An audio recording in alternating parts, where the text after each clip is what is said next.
For get-togethers and especially around holidays, I love making a deviled egg, and I like to go a little crazy with it, do some weird stuff that's actually super delicious and unique. This year, my wife requested boring deviled eggs, just your run-of-the-mill, classic, tasty, safe, everybody will enjoy, and I'm happy to oblige. I get it. So that's what we're making today. Today is the classic deviled egg, the one that you're used to but may not be sure how to make. Let's get to it.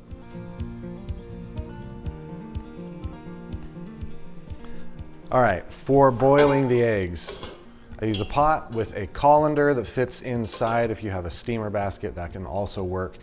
Gonna submerge the eggs in here, and then I can just lift them out, dump out the hot water, back in, refill with ice and cold water to cool it down quickly.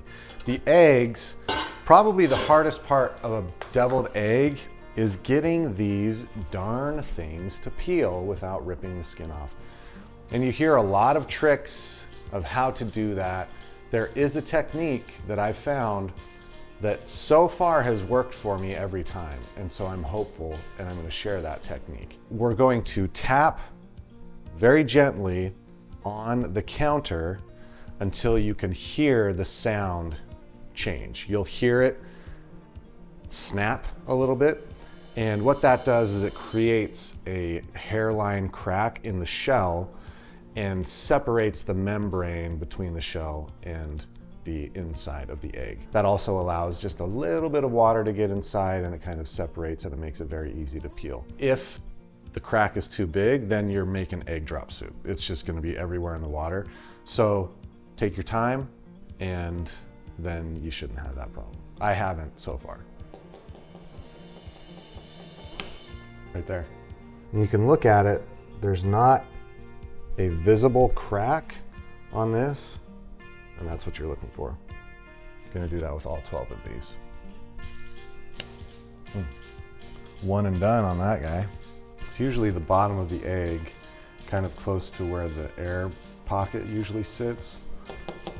That's where it usually, there it goes. Just in case some of these end up splitting too far open as they're boiling, I always make a few extras.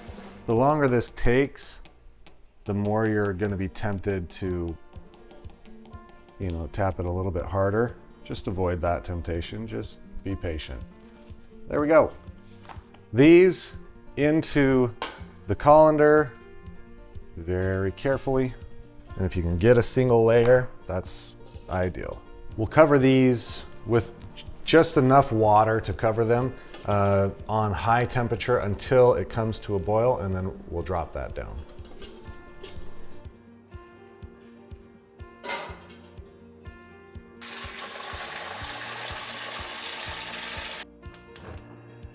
Obviously, with the colander, you can't get an airtight seal, but the more steam you can trap, the quicker this will go. It also just conserves a bit of energy. So we're gonna cover those till we see steam coming out, check on them. Because we have those cracks in the shell, you don't want to keep this on a super high boil. Once it starts to boil, you drop that down until it's just kind of simmering, and that way it'll be more gentle and reduce the chance of the egg being everywhere. So you can see that the shells are starting to crack open just a little bit, and that's fine. That's exactly what you want. It will all close up and be great in the end. This is about the level of boil that we want. Any more than that, we risk them rupturing more open. So we'll keep our hand on the throttle, turn it up a little bit if it gets too low, turn it down if it gets too high.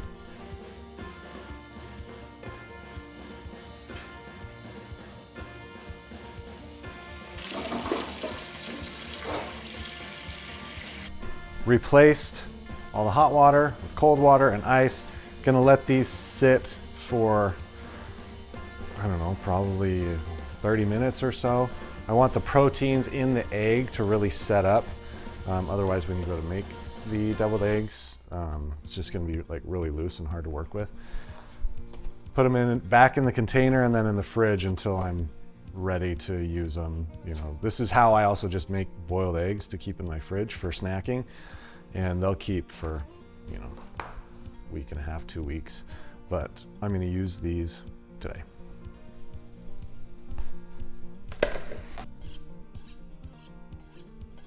Eggs have cooled in the fridge. I'm just going to do 6 to start, but I can show you for peeling. Just tap all around the outside. And break the shell up. Very smooth, nothing's sticking. Just a quick rinse for all those little tiny shell bits, but peels perfectly. This is the most reliable way I have found of getting an egg to peel. Deviled eggs are a labor of love. Now, cut in half.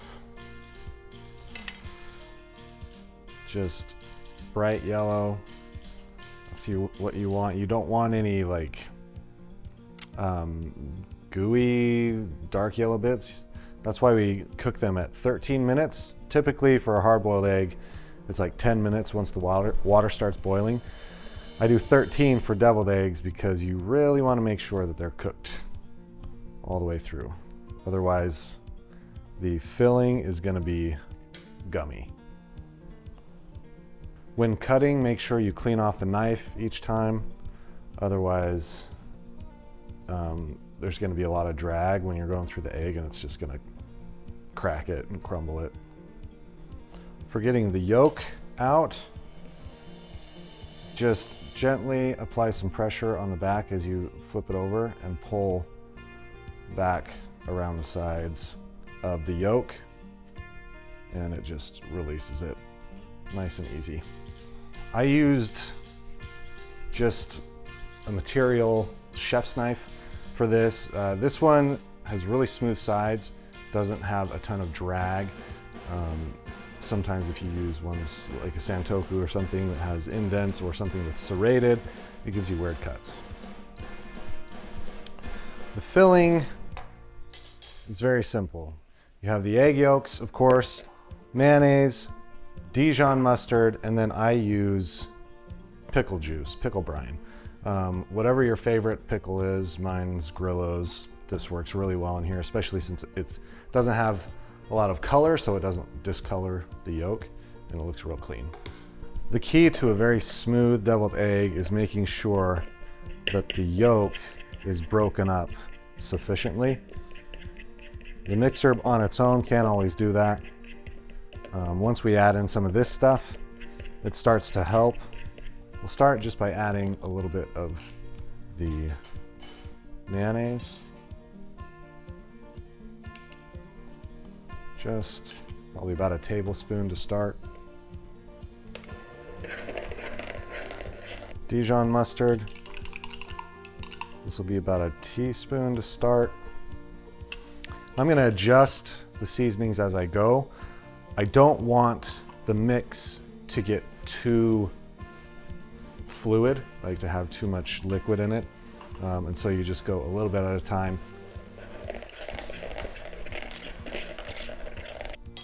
Next, our pickle juice. Grillo's always has a lot of dill fronds just all throughout, so pass through a strainer. About 2 teaspoons to start.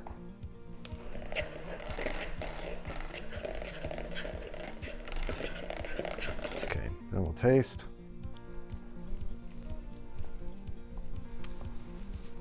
It's actually pretty close. Needs a little bit more mayonnaise, just like 1.5 teaspoons. Half a teaspoon of mustard. And just a touch more pickle juice. Probably a teaspoon is all. Once you have the seasonings and the flavor and the texture right, then you're gonna turn the beater up a little bit and just let that mix and work out all of the little tiny lumps, as many as you can.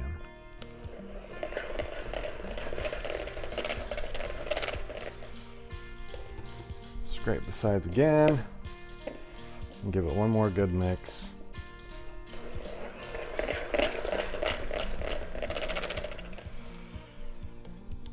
All right, and for this, I'm just gonna use a zip top bag as my piping bag.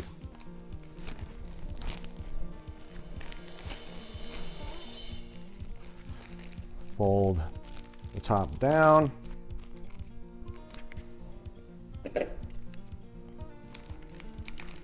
Kind of move that down into the bottom corner, all of that.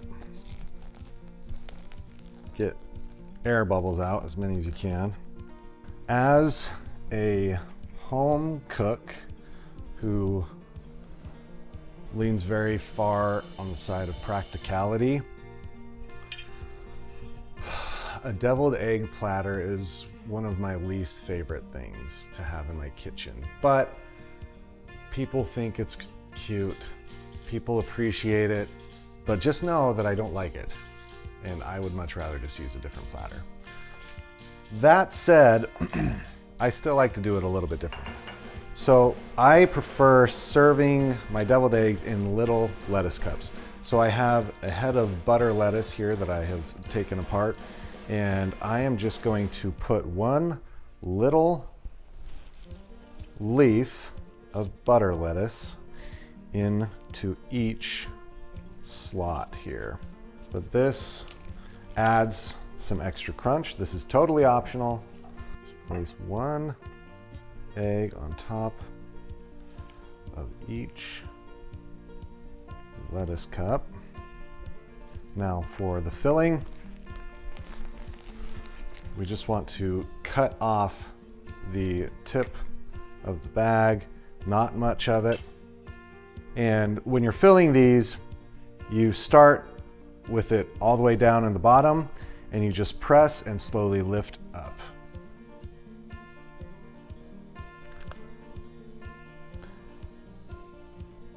It's like decorating a cake if you've done that, but everything down in the bottom, and I'm just squeezing this hand and guiding with this hand. But as you squeeze this palm, it's nice and even pressure for the filling.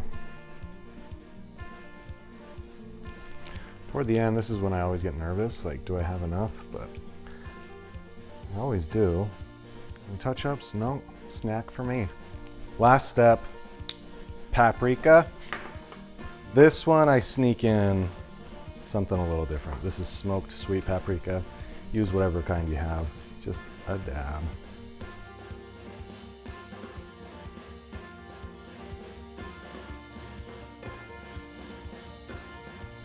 So there it is, the perfect classic deviled egg. The only thing that I personally would do differently with this, I might add like a little drizzle of a mignonette dressing, which is just shallot, vinegar, sugar.